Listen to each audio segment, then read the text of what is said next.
Wait wait wait, আপনারা কি ভাবছেন আমি বনলতা এক্সপ্রেস রিক্রিয়েট করব? ওয়েল, একদিক থেকে তাই। জানতে চান কিভাবে? বনলতা এক্সপ্রেসের লাইফ স্টোরি টেলিং পার্টটা। বাড়ি থেকে বের হওয়ার সময় যতই কাছাকাছি আসে, বুকের ভেতরটা কেমন এক অদ্ভুত অনুভূতি শুরু হয়ে যায়। নিজের মানুষগুলোকে ফেলে এভাবেই চলে যেতে হয়েছে দীর্ঘ 3 বছর যাবৎ। আমরা যেহেতু 3 বোন, ছোট থেকেই ভাই না থাকার মানুষের হাজার কথা শুনতে হতো। তখন থেকেই কেমন জানি একটা অদ্ভুত জেদ ধরে বসে যে আম্মু বাবার ছেলে নেই, তা কখনো বুঝতে দেব না। সব প্রকার কাজ নিজ দায়িত্বে শেখা, নিজে নিজে করা, নিজের যাতায়াত নিজে করা। যে মেয়ের জন্ম থেকে ঢাকা থেকেও গাড়ির প্রতি একটা ফোবিয়া কাজ করে, সেই একা একা 2 বছর ঢাকার মতো ক্রাউড এলাকায় চলাফেরা করেছে, দিন রাত মিলে যাতায়াত, একা একা বাসা ঠিক করা, বাসা চেঞ্জ করা, বাজার করা, রান্না করা, সব একা হাতে করা।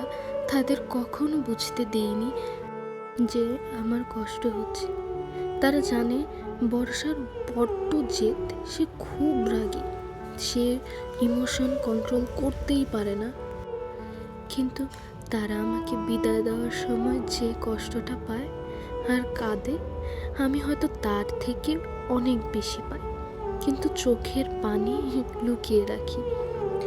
এই যে আমি ভিডিওতে ভয়েস দিচ্ছি, সম্পূর্ণটাই আমার নিজের লেখা, কিন্তু আমি এমনভাবে বলছি যেন এটা কোনো কবিতা বা উপন্যাস পড়ার মতো। কিন্তু এর বিহাইন্ড দ্য সিন কেউ কিন্তু দেখছে না। আমি আমার ছোট বোনের থেকে একটু ডিস্টেন্স মেনটেন করে থাকি। তাকে আমি খুব ভালোবাসি, কিন্তু আমি তাকে বুঝতে দিই না। তাকে সর্বোচ্চ শাসন, বকা, মার সব আমিই বেশি দিই। আমাকে সে খুব ভয় পায়। সে বলে আমি নাকি তাকে একদম ভালোবাসি না। কিন্তু আমি চাই আমার সাথে কেউ ইমোশনালি অ্যাটাচ না হোক। এই যে আমি দূরে থাকি, দূরে চলে যাই, যাওয়ার পর যে কষ্টটা হয় সেটা যেন তারা কম পায়, তারা কম ফিল করুক যে আমি না থাকায় তাদের কষ্ট কম হচ্ছে।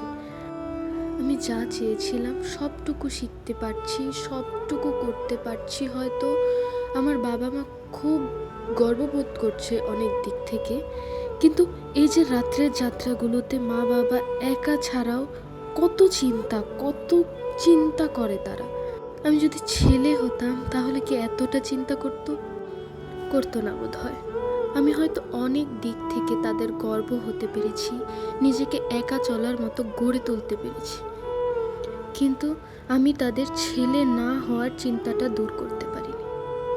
আমি হয়তো সব পেরেছি, কিন্তু আমি তাদের ছেলে হতে পারিনি।